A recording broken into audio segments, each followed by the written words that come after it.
Everyone welcome to NCERT physics simplified. इस video में हम बात करेंगे प्रिंसिपल ऑफ मूवमेंट की। तो ध्यान से समझना प्रिंसिपल मूवमेंट क्या होता है। पहले मैं आपको एक आइडिया दे देता हूँ, उसके बाद हम एनसीईआरटी से देखेंगे कि प्रिंसिपल मूवमेंट के बारे में क्या दिया एनसीईआरटी में। तो देखो यहाँ पर एक रॉड है। ओके, रॉड पे मैंने क्या किया, दो वेट सस्पेंड कर दिए, W1 और W2 दो वेट सस्पेंड कर दिया और एक पॉइंट को पाइवट कर दिया। पाइवट अगर मैं पॉइंट को करता हूँ मतलब फिक्स कर देता हूँ इस पॉइंट को, तो यहाँ पर ये दोनों वेट फोर्स क्या करेंगे, जब भी हम फिक्स कर देते हैं एक पॉइंट को तो वो टर्निंग इफेक्ट प्रोड्यूस करते हैं। तो ये एंटी क्लॉकवाइज, जिसे हम मूवमेंट भी बोलते हैं, movement of force, turning effect of force. तो ये एंटी क्लॉकवाइज मूवमेंट प्रोड्यूस करेगा and this will create clockwise movement. तो इसमें क्लॉकवाइज मूवमेंट एक्ट कर रहा है और एंटी क्लॉकवाइज मूवमेंट प्रोड्यूस हो रहा है। ओके, अब देखो जो पहला वेट है वो सपोज D1 डिस्टेंस पे है और जो दूसरा वेट है वो D2 डिस्टेंस पे है। तो पहला वेट कितना मोमेंट क्रिएट करेगा, तो आपको पता है पहला वेट टॉर्क का फॉर्मूला दिस इज, ये परपेंडिकुलर डिस्टेंस है, ये याद रखना। तो W1 टाइम्स, अगर मैग्नीट्यूड देखे इसका, W1 times D1। Okay, and दूसरा वेट कितना करेगा, W2 टाइम W2। क्लॉकवाइज है एक, ये वाला क्लॉकवाइज मोमेंट है, ये एंटी क्लॉकवाइज है। कन्वेंशन ये फॉलो करते हैं, एंटी क्लॉकवाइज को पॉजिटिव ले लेंगे और ये नेगेटिव ले लेंगे। ठीक है, तो जो प्रिंसिपल मूवमेंट क्या जाता है, प्रिंसिपल मूवमेंट बोलता है कि अगर ये W1 plus W1 into D1 है, जो क्लॉकवाइज मूवमेंट है वो अगर मैग्नीट्यूड में एंटी क्लॉकवाइज मूवमेंट के इक्वल है, ठीक है, या फिर ऐसे भी बोल सकते हैं क्लॉकवाइज मूवमेंट और एंटी क्लॉकवाइज मूवमेंट का सम अगर 0 आ रहा है तो बॉडी किस में है, रोटेशनल इक्विलिब्रियम में है, इक्विलिब्रियम में है। आई बात समझ में? ठीक है, सपोज ये जो आ रहा है ना, सपोज कितना आ रहा था, ओके, यहाँ पर clockwise movement 100, anti clockwise movement 100 आ रहा है, इधर भी क्लॉकवाइज 100 आ रहा है। ठीक है, तो ये प्लस और ये माइनस, कितना सम आ गया, 0।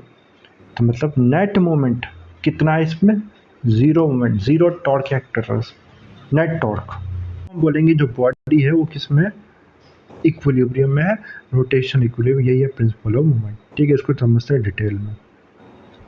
N ideal lever is essentially a light rod pivoted at a point along its length. ठीक है, तो ये देखो लीवर है, जो क्या है, लीवर एक रॉड है basically.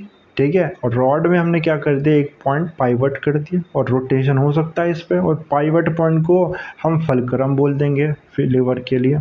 A seesaw on the children's playground is a typical example of a lever. Okay, तो जो सीसॉ, आपने सभी ने सीसॉ देखा, हमने बचपन में सीसॉ पे खेला भी है। ओके, तो वो एक सीसॉ में यही तो होता है ना, पाइप बीच में जो होता है फलक्रम होता है वहाँ पर। Okay, two forces F1 and F2 parallel to each other and usually perpendicular to the lever as shown here act on the lever at distance D1 and D2। जैसा मैंने अब एक्सप्लेन किया, F1 और F2 act कर रहे हैं। ठीक है, the lever is a system in mechanical equilibrium, और लीवर किस में, अभी इक्विलिब्रियम में, मैकेनिकल इक्विलिब्रियम में, मतलब नेट फोर्स और नेट टॉर्क। ठीक है, दो तरह के देखेंगे हम। ठीक है, ट्रांसलेशनल इक्विलिब्रियम जब नेट लीनियर नेट फोर्स 0 हो जाएगा तब ट्रांसलेशन मोशन, मतलब बॉडी आगे मूव नहीं कर रही, आगे पीछे मूव नहीं कर रही। रोटेशनल इक्विलिब्रियम क्या हो जाएगा, जब बॉडी पे नेट टॉर्क 0 लग रहा है। Okay, let R with the reaction of the support at the fulcrum. तो देखो ये सपोर्ट है यहाँ पर, तो यहाँ पर इसका, तो यहाँ पर क्या रिएक्शन फोर्स लगेगा। Okay, perpendicular to the surface R लग रहा है reaction force. R is directly opposite to the forces F1 and F2। तो F1 F2 यहाँ लग रहा है, इसके ऑपोजिट डायरेक्शन में लग रहा है R. Okay, for translation equilibrium, और अगर ट्रांसलेशन इक्विलिब्रियम है तो क्या है, देखो आर फोर्स लग रहा है यहाँ पर और ये दोनों लग रहे हैं यहाँ पर। ठीक है, तो इन तीनों का जो सम है, ठीक है, वो कितना होना है, 0 होना चाहिए ट्रांसलेशन इक्विलिब्रियम। तो ये वही होगा, R minus F1 minus F2 is equal to 0, तभी तो ट्रांसलेशन इक्विलिब्रियम में होगा। ठीक है, ट्रांसलेशन में सब समझते हो ना, अब हमने पहले भी बात करी है इसकी। जब बॉडी क्या हो रहा है, ट्रांसलेशन मोशन क्या होता है, जब बॉडी का एक एक पार्ट इक्वल डिस्टेंस ट्रेवल करता है, same distance same velocity travel करता है, ट्रांसलेशन मोशन। तो ट्रांसलेशन मोशन है, आगे पीछे मूव नहीं करेगा। For considering rotational equilibrium we take the moments about the fulcrum. अब रोटेशन इक्विलिब्रियम की बात करते हैं और मोमेंट की बात करते हैं। तो रोटेशन इक्विलिब्रियम में क्या होगा, जैसा मैंने अभी आपको बताया था, D1F1 किसके बराबर होगा, T2F2 के। ओके, तो क्लॉक और एंटी क्लॉकवाइज मोमेंट को हम पॉजिटिव रिगार्ड करते हैं और क्लॉकवाइज को नेगेटिव रिगार्ड करते हैं। ओके, हाँ, तो यहाँ पर हम देख रहे हैं note R x the fulcrum itself has, तो आप बोलो कि आर भी तो था, आर भी तो एक फोर्स था, ये भी तो क्या करेगा, मोमेंट प्रोड्यूस करेगा। ये देखो फुलक्रम में लग रहा है, परपेंडिकुलर डिस्टेंस 0 है इस केस में, तो ये मोमेंट कोई मोमेंट प्रोड्यूस नहीं करेगा और उन दोनों का 0 आ रहा है sum. Okay, in the case of the lever force F1 is usually some weight to be lifted. ठीक है, लेवर के केस में हम क्या करते हैं, जब लेवर जैसे कि देखो क्या करोगे आप, एक ना आपने रॉड ले ली और आपको क्या करना है, इसको ना एक हैवी स्टोन को लिफ्ट करना है। तो यहाँ क्या करते हैं हम, किसी भी यहाँ पर सपोज एक सपोर्ट ले लिया, इसके अबाउट इसको क्या करते हैं, यहाँ से फोर्स लगाओगे आप, इसे एफर्ट आर्म बोल देंगे, लॉन्गर आर्म की तरफ, है ना। फिर से क्यों करेंगे ऐसा, लेंथ बढ़ा देंगे अपनी तरफ, तो क्या होगा, हमें कम फोर्स लगाना पड़ेगा टॉर्क ऑब्टेन करने के लिए, तो ये हैवी ऑब्जेक्ट को आप मूव कर पाओगे। ठीक है, तो ये हो जाएगा एफर्ट आर्म, जहाँ से आप एफर्ट लगा रहे हो, और जहाँ जिस तरह लोड है लोड आर्म। तो अगर आप थोड़ा बताओ, सोच के बताओ उसको कि एफर्ट आर्म, मैंने बता दिया वैसे इस चीज़ को, एफर्ट आर्म बड़ा होना चाहिए, लोड आर्म बड़ा होना चाहिए मैकेनिक एडवांटेज के। कहने का मतलब आप चाहते हो कि कम फोर्स में आप हैवी लोड उठा सको, तो ये आर्म बड़ा होगा कि ये आर्म बड़ा होगा। ठीक है, तो आपको पता है टॉर्क का formula, force into perpendicular distance. अगर परपेंडिकुलर डिस्टेंस बढ़ाएंगे तो फोर्स कम अप्लाई करना पड़ेगा रिक्वायर्ड टॉर्क ऑब्टेन करने के लिए।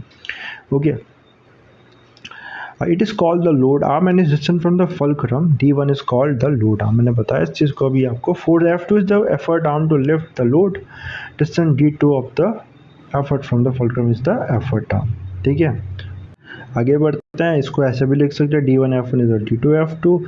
ओके, है ना, जो अभी हमने देखा था। ठीक है, और यानी कि ये जो हो जाएगा, एक हो जाएगा, just a second, okay yes, तो दिस इज, है ना, एक को हम जहाँ पर सपोज को लोड कंसिडर करूँ, तो this is load into load arm and this is effort into effort arm. Okay, so again the above equation express the principle of movement for a lever. Lever के लिए हो जाएगा principle of movement, ये load into load arm is equal to effort into effort arm. Okay, incident ratio F1 upon F2 ना, जो mechanical advantage क्या होता है, एफर्ट, लोड अपॉन एफर्ट होता है, लोड अपॉन एफर्ट। ठीक है, तो जब इसे क्रॉस मल्टीप्लाई करोगे ना, हमारा सपोज मैंने मेरा लोड को F1 मान रहा हूँ और एफर्ट ये F2 मान रहा हूँ, जब क्रॉस मल्टीप्लाई करोगे यहाँ पर, ठीक है, जब ये देखो F1 अपॉन F नीचे भेज दोगे, D2 अपॉन D1 आएगा, मतलब MA क्या आ जाएगा यहाँ से, MA हमें पता है मैकेनिकल एडवांटेज मतलब क्या है, मशीन, एक मशीन कितना ज़्यादा, M1 भी ये बताएगा MA, अगर 1 से वैल्यू ज़्यादा आएगी MA की, तो वो एज अ फोर्स मल्टीप्लाई करता है, मतलब कम फोर्स लगा के आप ज़्यादा लोड उठा सकते हो उससे। तो F1 अपॉन F2, या फिर यहाँ से भी इसको क्रॉस मल्टीप्लाई करें D2 अपॉन D1, यानी कि D2 क्या होगा, देखो ये लोड अपॉन एफर्ट है ना, तो रेसिप्रोकल में हो जाएगा, तो effort arm upon load arm. ठीक है, तो ये भी मैकेनिक एडवांटेज हो जाता है। मैंने आपको बताया अगर ग्रेटर होगा मैकेनिक एडवांटेज, ठीक है, तो उस केस में क्या होगा, तो उस केस में फोर्स मल्टीप्लाई की तरह करता है, या फिर ऐसे भी देख सकते हो, D2 क्या है, देखो एफर्ट आर्म है, D1 लोड आर्म है।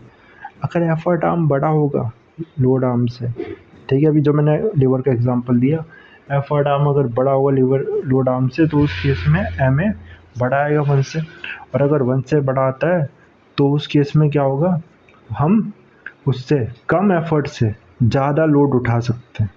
ठीक है, ज़्यादा लोड उठा सकते हैं। ठीक है, इसका उल्टा भी है फिर। ओके, अगर लोड एफर्ट आर्म कम हो जाए, ठीक है, मतलब जैसे कि सीजर इसका अच्छा एग्जांपल है। सीजर में क्या होता है ना, सीजर में जो एफर्ट आर्म होते हैं, ठीक है, एफर्ट आर्म उसकी लेंथ कम होगी, एफर्ट आर्म छोटा होगा, और जो लोड आर्म है, ठीक है, लोड आर्म है थोड़ी इतना बेटर नहीं बनेगा, ट्राई करता हूँ उस पर थोड़ा और बेटर बनाने की। ठीक है, तो ये देखो यहाँ पर सीजर ऐसे मैंने बनाने की कोशिश की थी, अच्छी बनी नहीं है, फिर भी समझ सकते हो उसको। ओके, तो देखो सीजर में ये, तो जो एफर्ट आर्म में स्मॉल है, लोड आर्म बड़ा है, तो इसमें क्या होगा, तो इस केस में, है ना, कम एफर्ट, एफर्ट आर्म छोटा हो गया, लोड आर्म कम होता है, MA क्या आ जाएगा 1 से, छोटा हो जाएगा। ठीक है, तो इसमें क्या फोर्स मल्टीप्लायर होगा, मतलब इसमें हम कम फोर्स लगा के ज़्यादा लोड उठा सकते हैं, ऐसा नहीं होगा इसमें। तो उसका क्या फ़ायदा है, ये वेलोसिटी मल्टीप्लायर होता है गेन इन स्पीड के लिए। हमें सीजर को ही चाहिए, हमारा ब्लेड जो है वो फास्ट चले तभी कटिंग अच्छी होगी। ठीक है, तो ये काम है इसका। ओके, तो okay now there are several examples of a lever around you beside the seesaw. The beam of a balance is a lever. Try to find some such example and identify the fulcrum effort in. तो ऐसे fulcrum ने बताया, fulcrum वो point जो pivot point होगा, fix point होगा, effort आपको पता है, और एफर्ट हम ये सारी चीज़ आपको ऑब्जर्वेशन से पता लगानी है। You may easily show the principle of moment here hold even when the parallel forces are not perpendicular but act at some angle to the lever, है ना। तो अगर परपेंडिकुलर नहीं भी एक्ट कर रहे हैं फोर्सेस, तब भी हम शो करते हैं कंपोनेंट लेंगे उनका परपेंडिकुलर कंपोनेंट, है ना। सपोज ये एंगल पे एक्ट करता है F1, तो ये सपोज कितना है, ये थीटा बना रहा है एंगल यहाँ पर। ठीक है, ये थीटा एंगल पे एक्ट कर रहा है F1। ठीक है, पर यहाँ से तो इसका साइन कंपोनेंट लेंगे F1 साइन थीटा, तब भी हम शो कर पाएंगे principle of moment. Okay, I hope कि ये वीडियो हेल्पफुल रहेगी आपको समझने में। नेक्स्ट वीडियो में हम बात करेंगे सेंटर और ग्रेविटी। Thanks for watching.